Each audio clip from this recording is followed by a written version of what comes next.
fighting in Gaza has ceased since 8 a.m. Tuesday, bringing relief to the residents of the coastal enclave after 29 bloody days of the Israeli operation entitled Protective Edge that caused the death of over 1,800 Palestinians and 67 Israelis.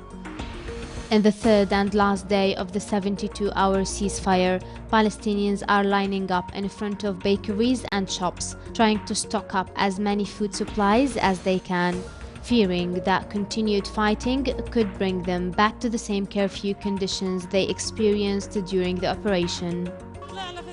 We don't know what will happen to us in the next few hours. Tomorrow might be the first day of a new ceasefire, or it might be the continuation of this operation on Gaza. So we are out buying food and water, enough to feed the family for at least a week.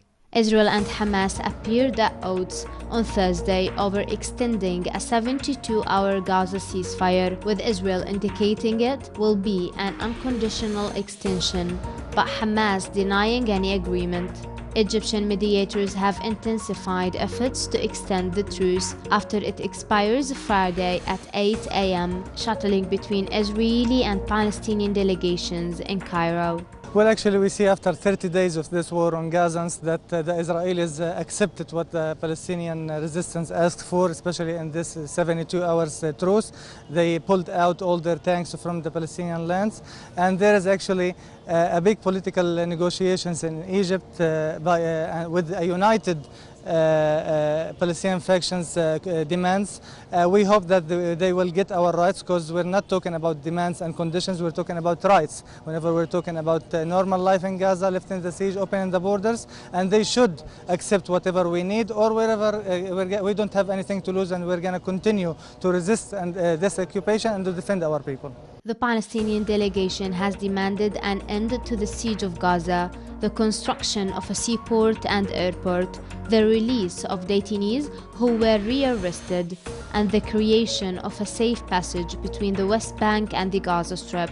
Officials close to the ceasefire talk in Egypt said that the Israeli delegation has expressed reservations over building a seaport and airport, but showed greater flexibility in discussing lifting the blockade, freeing Palestinian detainees, and extending the fishing zone. In the face of the humanitarian crisis in Gaza, Venezuelan Foreign Minister Elias Hawa was in Egypt on Tuesday to coordinate his country's aid for Palestine. The Venezuelan Foreign Ministry has seen a wave of donations, including medicine, food, and blankets from supportive Venezuelans. Hawa also worked to secure safe passage for wounded or orphaned Palestinian children to Venezuela, whom his government has offered to take in.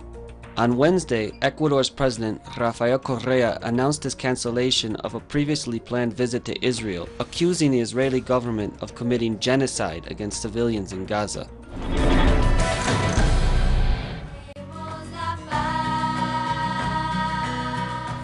Colombia's President Juan Manuel Santos was sworn in for his second term on August the 7th, less than 2 months after a tight election in which his promise to deliver peace to the country was central to his victory.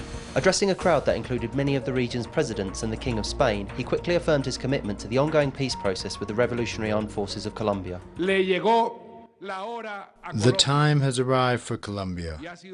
Colombia today needs a path of hope, a path towards peace. It was the peace process that dominated Santos' speech as he rolled out his long-term vision of the country, which remains plagued by drug trafficking and paramilitary violence. In a decade, a country in complete peace, a country with equality, and the most educated in Latin America. Touching on rural poverty, which this year and last saw widespread violent protests, Santos promised unprecedented investment in the infrastructure and economy of the countryside. It was a promise shortly followed by a pledge to make a historic investment in the country's education system. The question now is whether Santos can deliver on his promises.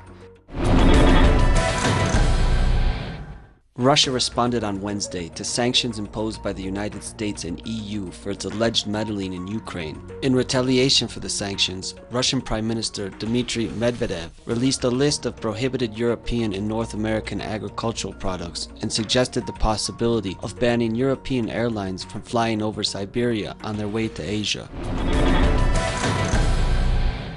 The president of the Association of Grandmothers of Plaza de Mayo, Estela de Carlotto, experienced on Tuesday undoubtedly one of the happiest days of her life. After 37 years of intense struggle, this brave woman, a leading campaigner of the human rights movement in Argentina, recuperates the son of her daughter Laura, who was kidnapped, gave birth to her baby boy while handcuffed to a bed and named him Guido, before he was taken away from her 5 hours later. She was murdered 2 months after the birth of her baby boy. Guido is the 114th recuperated grandchild. She said she always dreamed of this. Stella always fought to get to this, and I think that fighting is the appropriate word. She fought with a way to convey, with a form of dialogue with the society that is unique. The truth is that Stella is a reference point for us. This is also in part due to the new policies on human rights. Guido, who is now a 36-year-old man who was named Ignacio by his appropriators, is a pianist and lives in the countryside. Ya le he podido ver. Es hermoso. I've been able to meet him. He is wonderful. He is an artist. He is a good man. And he searched for me. What we grandmothers said came true. They will look for us like we will keep looking for them. Ellos nos van a buscar como nosotros los seguimos buscando. The grandmothers of Plaza de Mayo have been struggling for over 35 years to recuperate their grandchildren, who were stolen by the civil-military dictatorship, which also tortured, murdered and looted the Argentine economy between 1976 and 1983. The organisation recognised internationally as an example in the struggle for human rights. With the death toll of the worst Ebola outbreak in history rising, and with the first suspected death outside the African continent, the World Health Organization began emergency talks on Wednesday aimed at stopping the spread of the virus. If a global health emergency is declared by the World Health Organization, the use of experimental treatments may be considered.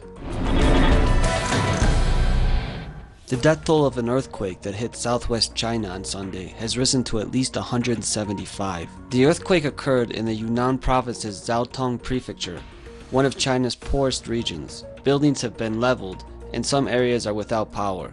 State broadcaster CCTV is reporting that the earthquake is the worst to hit Yunnan in 14 years.